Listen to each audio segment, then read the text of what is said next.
सुभान अली, तू सत्य बोलत जा. ते सत्य कोणाच्याही विरोधात गेलं तरी तू बोलत जा. ते सत्य माझ्या विरोधातही असेल तर सुभान अली तू बोलत जा. अजित दादा, मला सत्यासाठी काम करायची प्रेरणा आणि प्रोत्साहन देऊन हे अर्धवट काम सोडून का गेलेत आपण? शिवशाहू फुले आंबेडकर विचारासाठी तडजोड करणार नाहीत आपण वारंवार सांगत होता. तुम्ही असं अर्धवट सोडून चळवळीला कसे जाऊ शकता?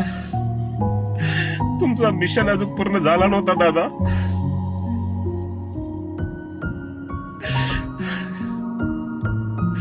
शिवशाहू फुले आंबेडकर विचारांच्या कार्यकर्त्याला तुम्ही असं अर्धवट सोडून कसे गेले?